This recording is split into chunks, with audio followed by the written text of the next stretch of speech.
The world thinks it knows Ethiopia. Drought, famine, ancient headlines, a word reduced to a single wound.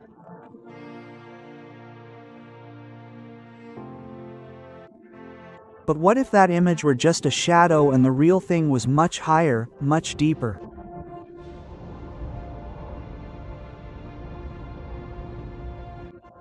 Because Ethiopia is no ordinary country, it is one of the oldest civilizations on the planet with roots that still breathe.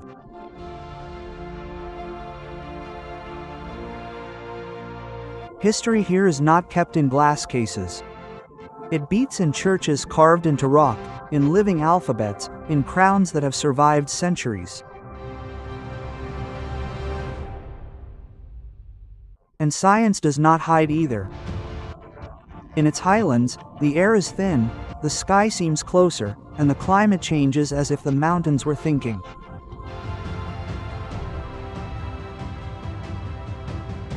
In the north, time turns to stone in the lily.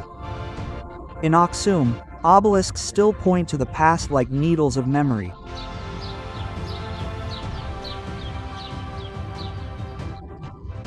Beyond, the Great Rift Valley opens up the earth like an ancient scar, and in Danakil, with salt, sulfur, and impossible colors.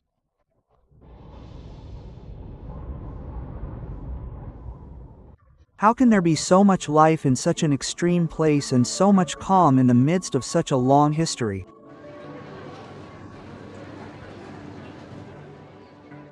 This is not the Ethiopia you were told about. It is a sacred, vertical, luminous, and fiercely alive Ethiopia.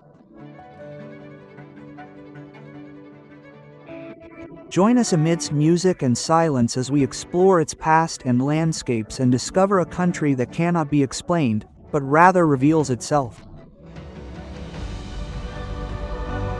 Ah!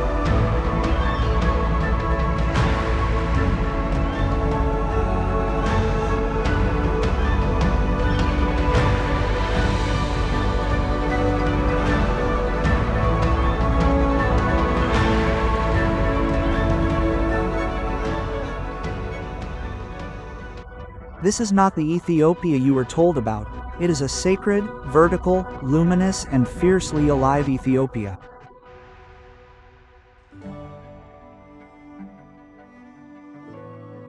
Join us amidst music and silence as we explore its past and landscapes and discover a country that cannot be explained, but rather reveals itself.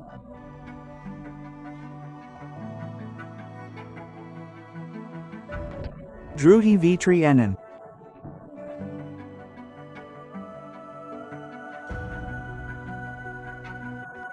Ethiopia is located at a unique point on the planet where Africa begins to break apart and the Earth reveals its internal architecture.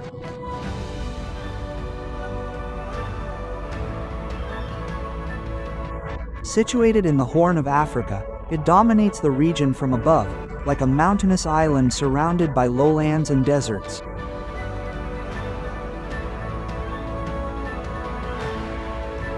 Its position makes it a natural crossroads between Africa, Arabia, and the Nile Valley, a geographical bridge that shaped climates and civilizations.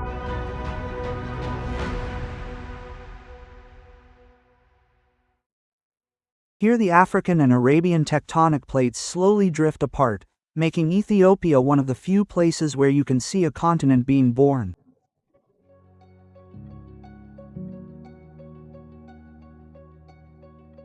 This invisible movement gave rise to the Great Rift Valley, a living wound that crosses the country from north to south.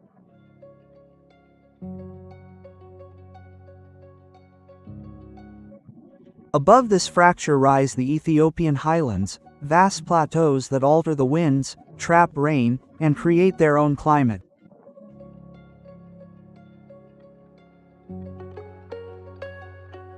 Thanks to this elevation, Ethiopia is a green anomaly in a region dominated by aridity.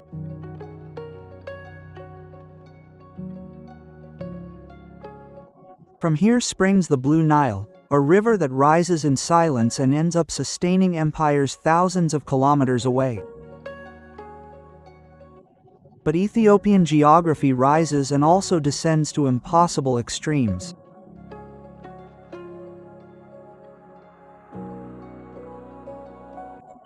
In the Danakil Desert, the ground drops below sea level and the heat turns the Earth into a living geological laboratory.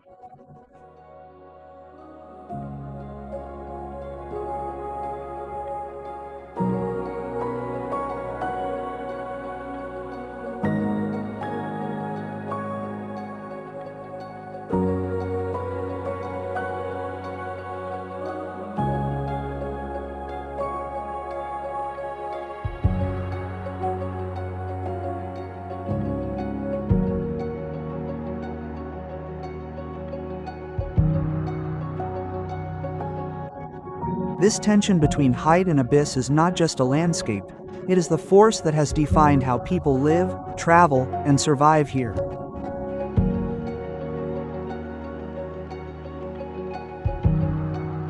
In Ethiopia, geography does not accompany history, it writes it layer by layer with fire, water, and time.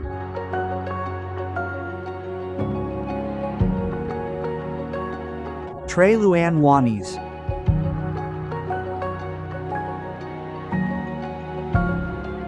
Before empires and modern borders, Ethiopia was already there, breathing history while the rest of the world was barely learning to name itself.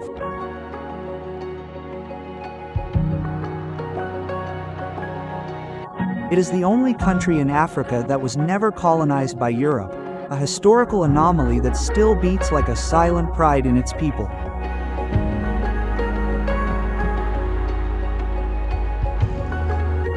Here, resistance is not celebrated with statues, but with the continuity of an identity that was never interrupted.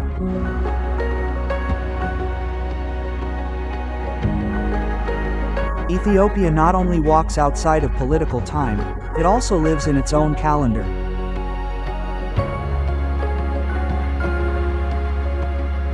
"13 months make up its year, and when the world moves on, Ethiopia smiles and moves forward differently."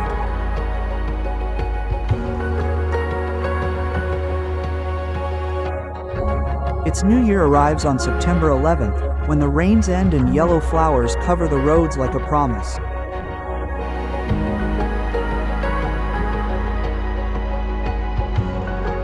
While others count time, Ethiopia feels it, sings it, waits for it.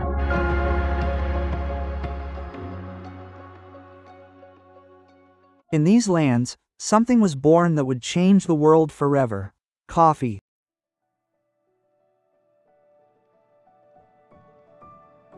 Not as a beverage, but as a ritual, as a slow fire, as a conversation that unites generations around the aroma.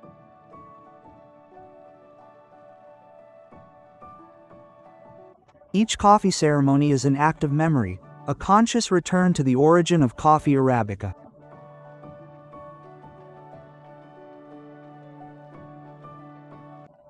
But even before coffee, before kingdoms, before names, we were already here.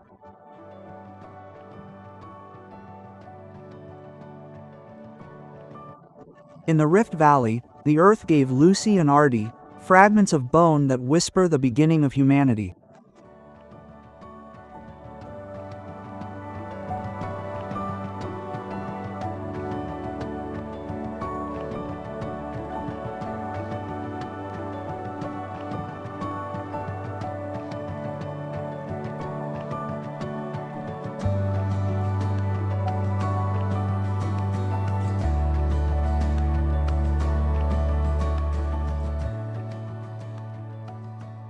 Nowhere else do scientific past and cultural soul coexist so naturally.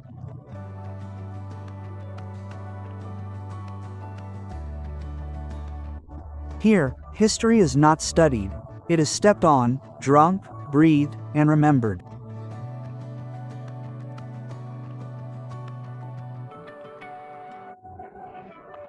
Fangi Songe Ethiopia.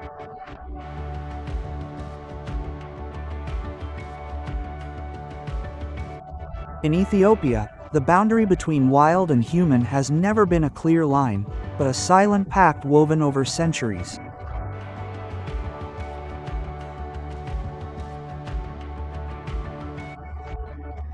In the ancient city of Harar, people have lived in balance since the 10th century, not as enemies, but as nocturnal neighbors.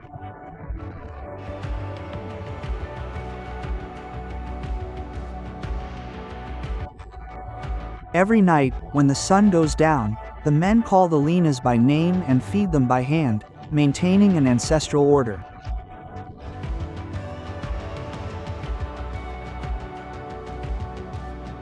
Far from fear, this relationship was born of necessity. The hyenas cleaned up after themselves, protected the city, and kept invisible spirits and threats at bay.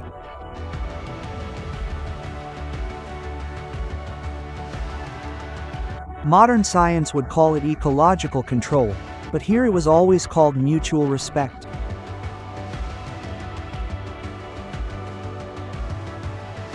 In Ethiopia, even identity follows different rules. Many people do not have surnames as in the West.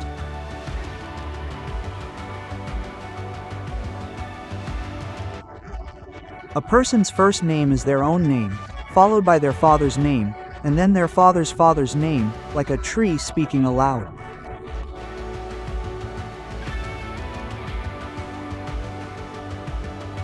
It is not lineage that defines a person, but the living continuity of the family.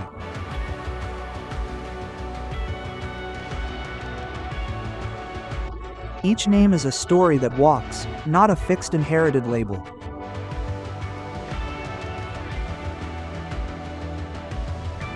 And when the time comes to celebrate, Ethiopia defies another cultural boundary. Here, raw meat is not taboo, it is an honor.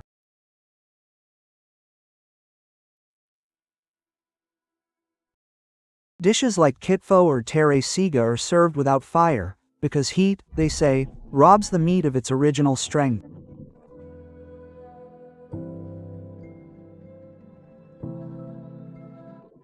More than food, it is a ritual linked to courage, trust, and the celebration of life.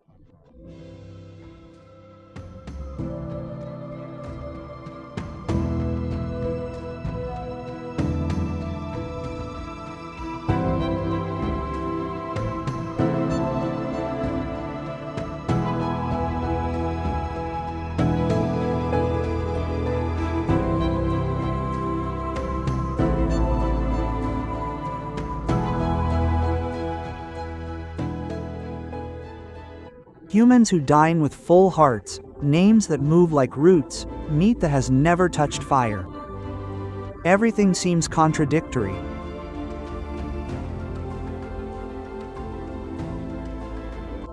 But in Ethiopia, these contradictions are not oddities, they are evidence of a way of life where history, nature, and humanity still breathe together.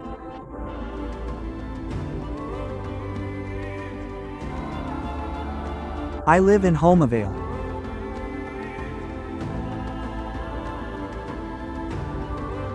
The air trembles over the reddish earth, as if the sun were writing a language that only the dust understands.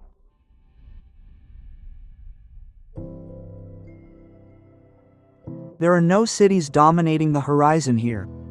Only silence, thorns, and a harsh light that makes everything look older.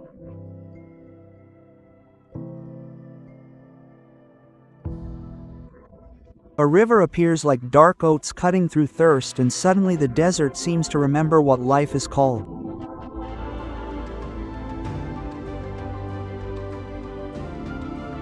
On this border of dust and water, time does not pass, it just stands there watching.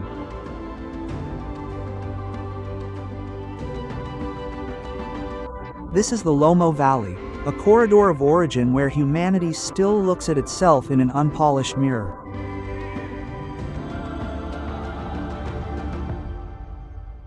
If Ethiopia is memory in stone, Homo is memory in skin. A place where identity is worn, not kept hidden.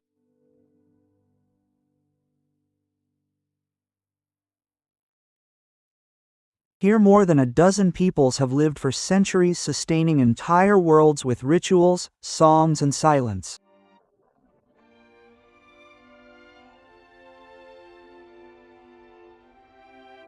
Their bodies become canvas, clay, ash, ochre, scars, not for decoration, but as a language of belonging.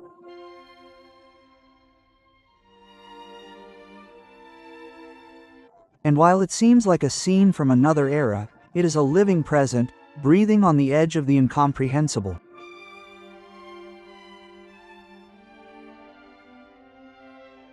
The Homo River rises in the heights and travels towards Lake Turkana, feeding a fertile strip in the middle of the arid.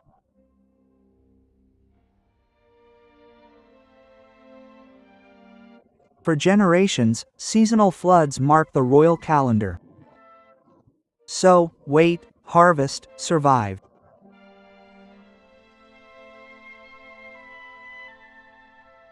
It's not just a landscape, it's a system. Water, mud, livestock, scarce rain, and decisions made with ancestral precision.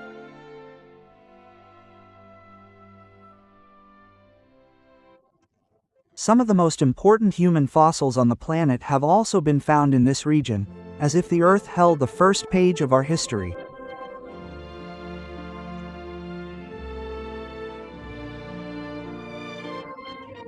And here comes the first great contrast.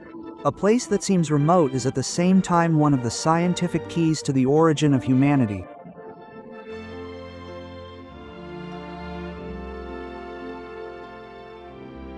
The beauty is intense, but fragile. All it takes is a road, a dam, a change in the cycle to alter what took millennia to balance.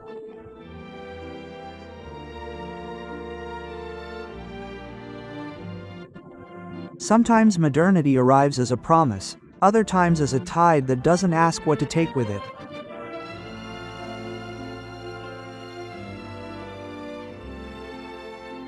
However, at dusk, when the wind drops and the river darkens like ink, everything becomes intimate again. Ah!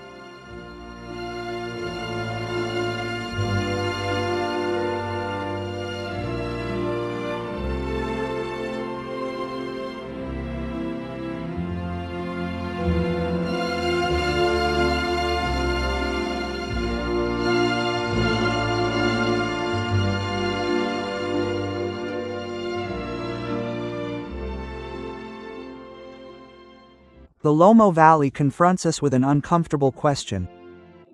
Progress for whom and at what price when the past is still alive?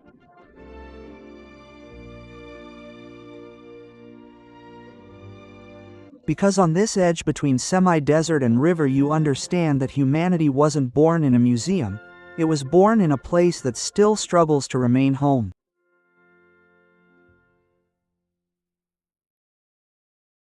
Six. Konso cultural landscape.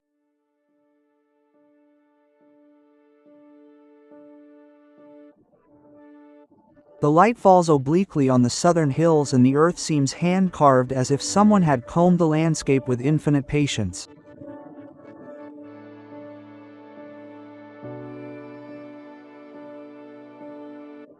There's a silence of stone and dust broken only by the passing of the wind and the murmur of a life that has learned not to waste anything.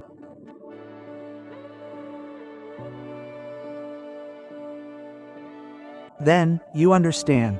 Here, nature is not dominated, it is negotiated, listened to, worked as if by an ancient pact.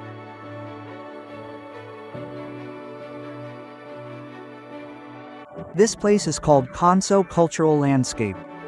And it is not just a territory, it is a living idea of how to survive without breaking the world.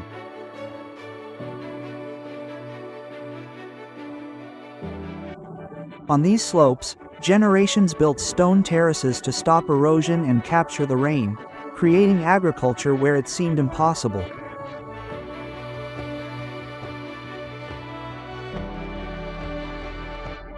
It is not a green postcard. It is slow human engineering accumulated century after century, stone upon stone, as if time were a building material.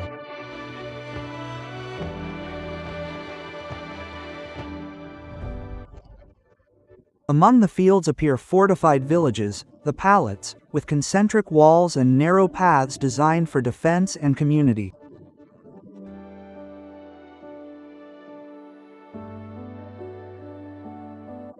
Each entrance, each curve, each shadow has a purpose.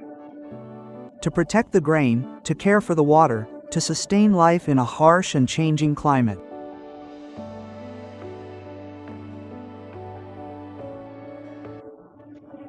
And amidst this architecture born of necessity, the waka emerge, wooden and stone stelae that hold memory, honor, lineage, and absence.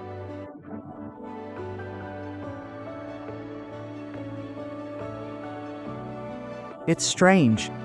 In a landscape that seems designed to endure, the most delicate thing is what is preserved with the most care: the history of those who are no longer here.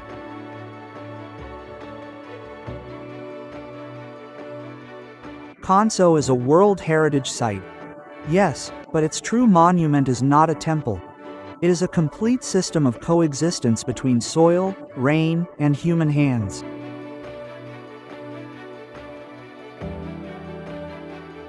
Here, culture is not an ornament. It is a moral technology, a way of organizing work, dividing up the land, and deciding together. Holding on without breaking.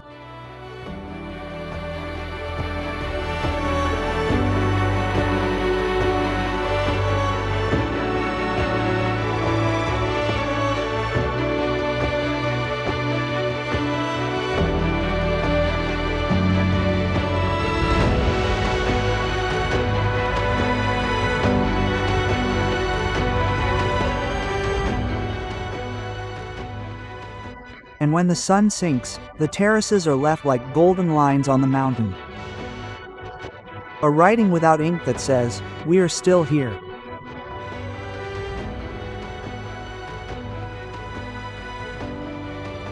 Because in Kanso, the landscape is not a stage, it is memory made of stone, reminding us that true civilization does not conquer, it endures.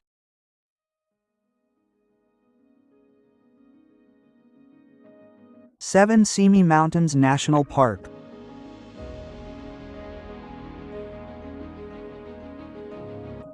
The air first thins on your skin, as if the mountain were asking you to be quiet before letting you in.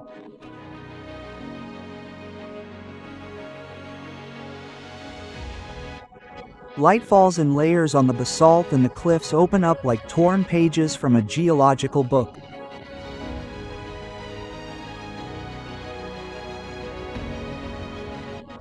Here the world does not extend, it collapses into immense gorges and the void becomes a landscape.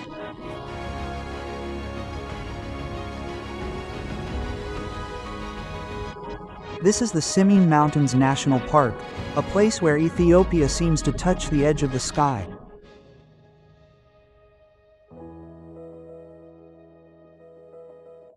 It is not just a mountain range, it is a stone altar, a living border between the earth and infinity.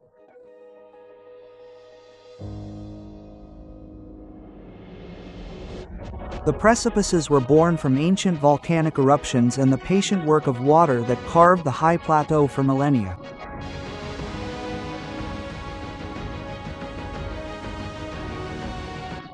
That is why the mountains are not peaks in a row, but brutal architecture.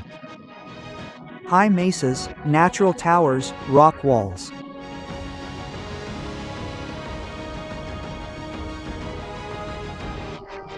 The wind crosses these edges like a wordless prayer and the mist comes and goes as if the valley were breathing.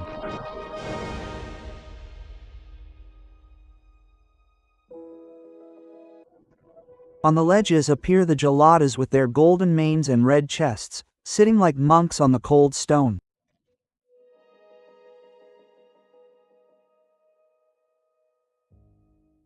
They move calmly, but in their eyes there is an ancient time, as if they have seen kingdoms and storms pass by.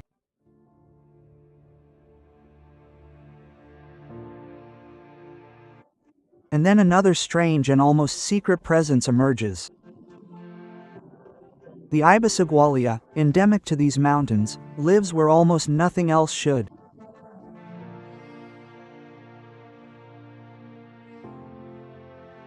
The paradox here is simple and powerful. The more inhospitable the world seems, the more unique life becomes.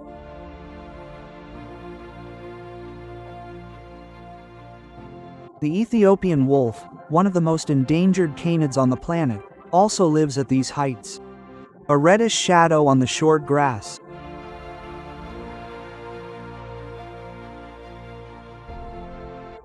The mountain that seems made to expel is actually protective. It creates islands of ecosystems that exist nowhere else.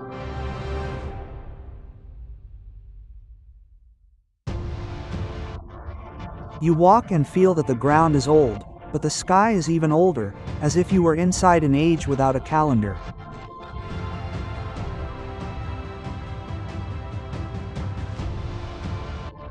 In the background, the canyons light up and fade with the sun, and each change of shadow seems like a cut in a movie montage.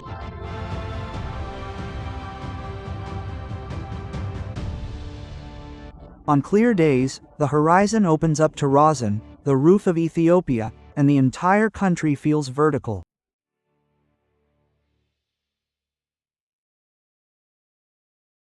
However, not everything is grandeur. There is fragility, like a sustained low note in the music of the place.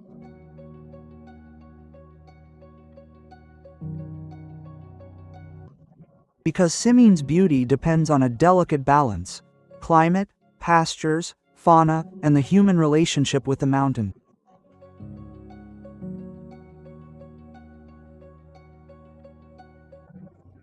The trails are not tourist routes, they are survival routes, steps taken by generations who have learned to read the fog.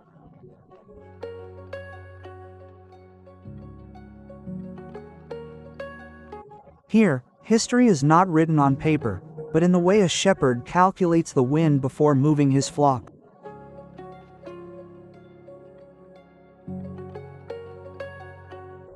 And in how the villages of the high plateau cling to life with a quiet dignity, without dramatizing their resistance.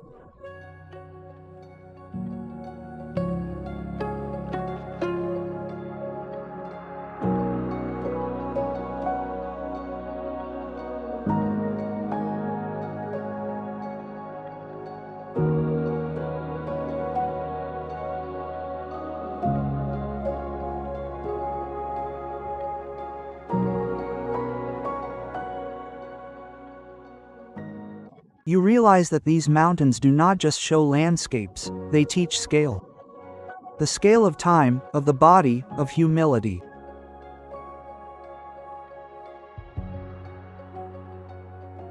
Simine leaves you with a strange certainty. There are places where nature does not impress to be admired, but to remind you that you are still part of something immense.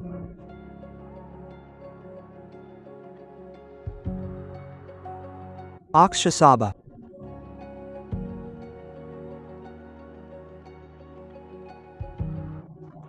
After the silence of the peaks, Addis Ababa appears like a pulse, a high city, born on the high plateau with the sky always close by.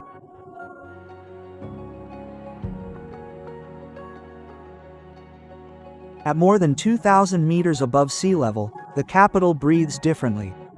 Mornings are cool, the sun is clear, and the light seems sharper.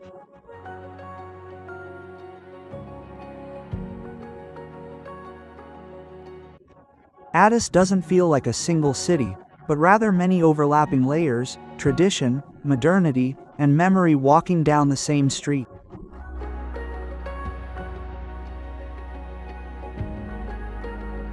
It's a place where Africa comes together loudly. The headquarters of the African Union are here. While daily life goes on quietly amidst cafes and markets.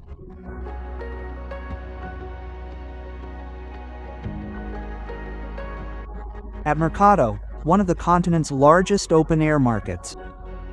Chaos is not disorder, it's a language, a choreography of commerce and patience.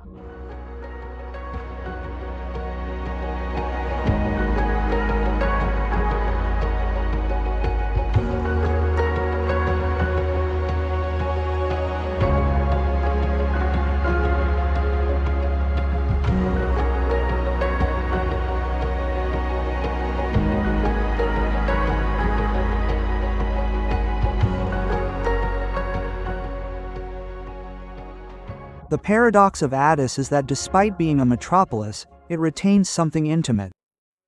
As if the entire city still comes together around a common history.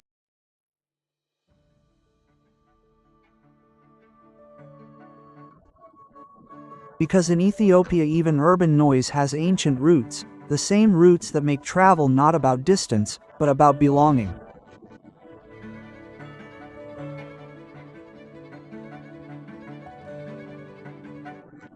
Novar Ugal town.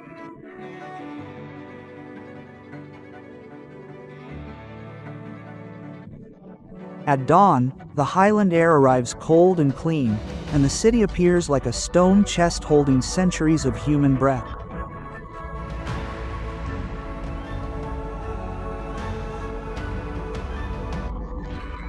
Jara Jugal is not visited. It is crossed like a walled dream where every shadow seems to know your name before you say it.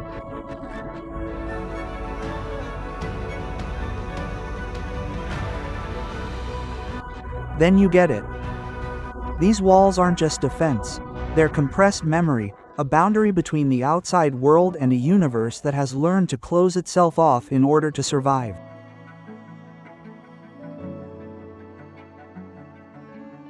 Inside, the narrow streets wind like living calligraphy. They weren't designed to impress, but to protect from the sun, the wind, and the passage of time.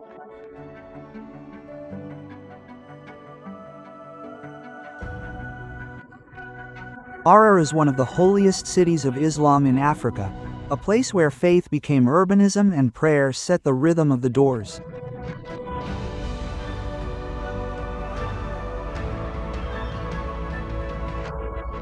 They say there are dozens and dozens of mosques and shrines here, and in each one the silence sounds different, as if the stone were learning to listen.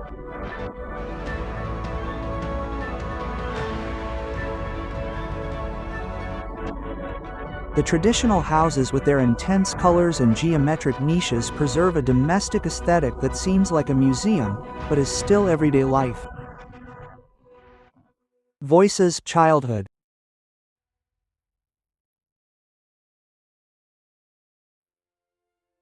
And the market isn't noise, it's story. Grains, incense, fabrics, and spices travel as they always have, a reminder that Jara was a hub on the routes between Africa and Arabia.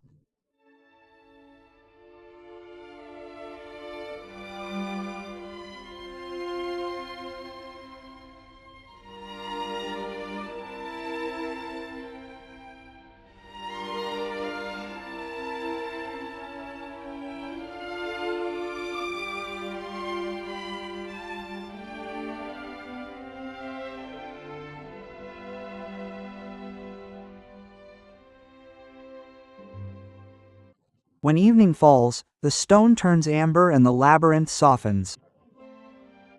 You feel like you're not walking on streets, but on layers of centuries, patiently stacked.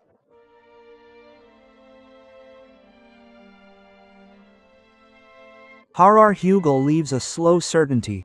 Sometimes a civilization is not measured by how much it expands, but by how much it manages to preserve without breaking down from within.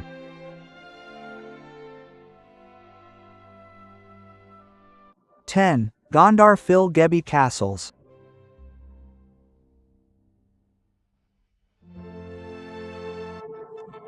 The mist slowly descends from the mountains of the north, and amidst the cold silence of the altitude, Africans emerge, but not Europeans either.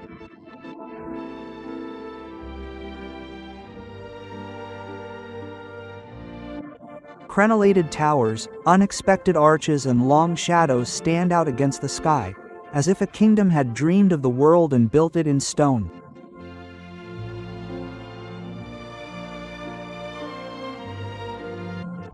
This is Gondar, a city that was born not from trade or the desert, but from power, faith, and imperial ambition.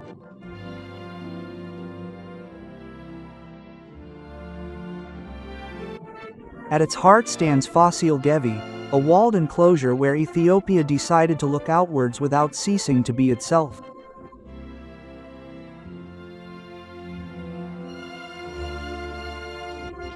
Here, in the 10th century, emperors built stone castles in a country with excavated and earthly traditions.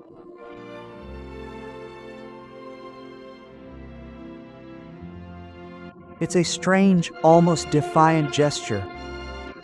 Medieval fortresses in East Africa, built far from any colonial influence.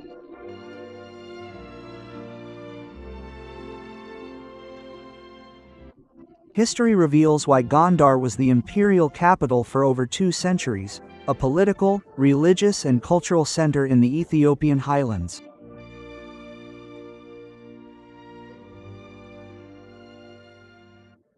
Its palaces combine local techniques with Arab, Indian and European influences, brought not by conquest but by diplomacy and pilgrimage.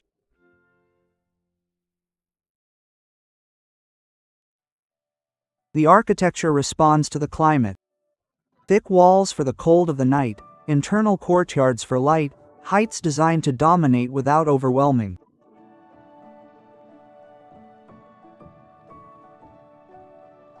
But the real mystery lies not in the stones, but in the idea that sustains them.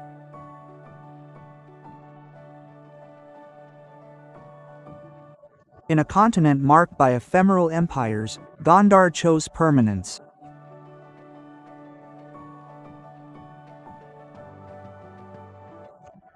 While other kingdoms moved with trade routes, here power was anchored to the mountain, the sky, and slow time.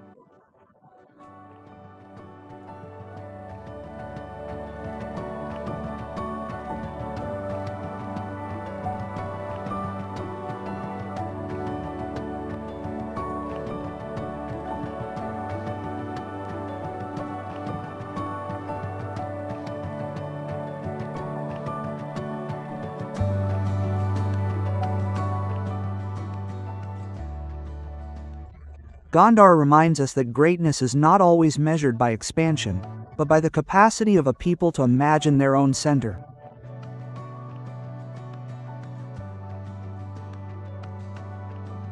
Between walls and mountains, this city does not defend territory, it protects an idea of civilization that refused to disappear.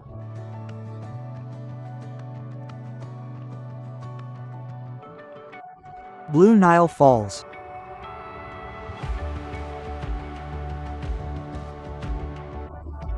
The air becomes thick before you see them, thick with mist and a deep roar, as if the earth itself were breathing heavily.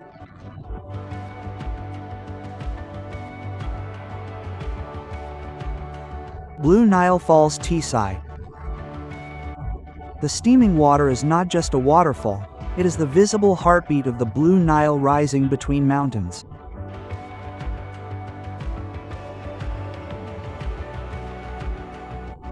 Here the water falls violently because the Ethiopian highlands push it down from the clouds, fed by seasonal rains that transform the landscape into a living pulse.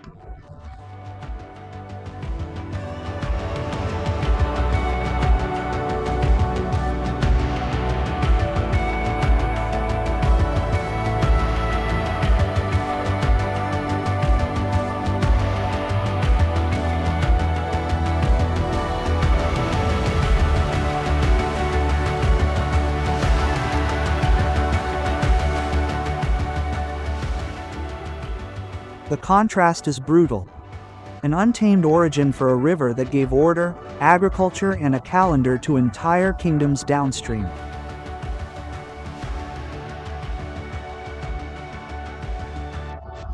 Faced with this endless fall, one understands that some forces are not born to be tamed, but to remind human beings how small their footprint is compared to time and nature.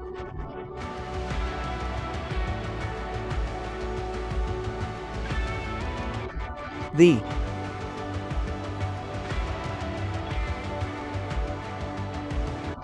air vibrates before burning and the ground seems to breathe as if the earth were alive and on the verge of breaking.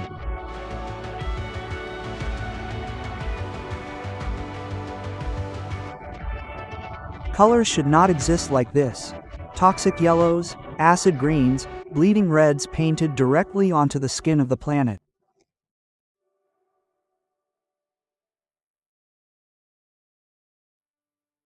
This place does not feel like a landscape, but like a warning.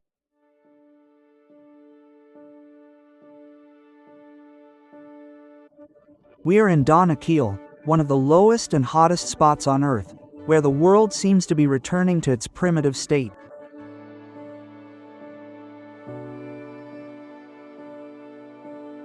Here the planet reveals its violent infancy. Tectonic plates are separating, magma is rising, continents are slowly being born.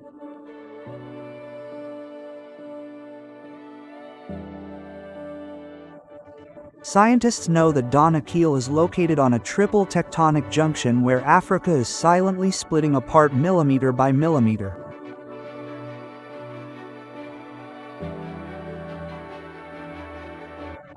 What seems like hell is actually a living geological laboratory.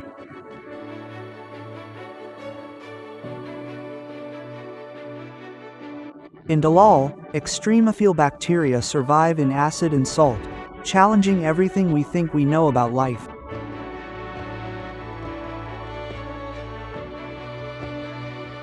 The paradox is brutal, where nothing should live. Science finds clues about how life could have begun on Earth and perhaps on other planets.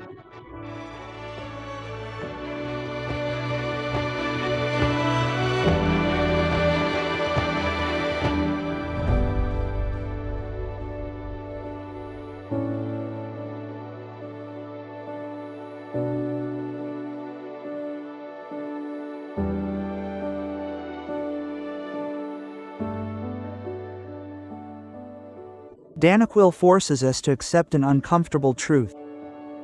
Civilization is not born from comfort, but from direct confrontation with the impossible.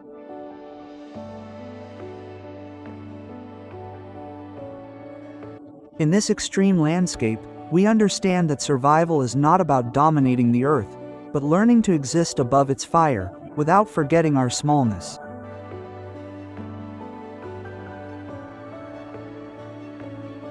Three and another.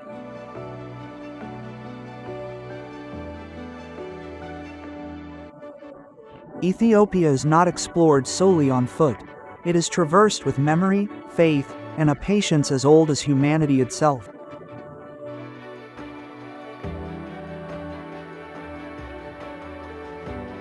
From lands where human beings were born to landscapes where the earth is still forming. This journey defies all ideas of a beginning and an end.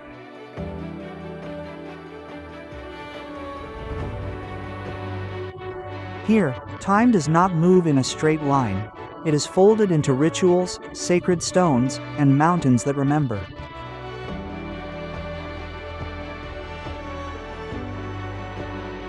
And perhaps that is why those who enter Ethiopia do not return the same, because something deep within them remains ignited.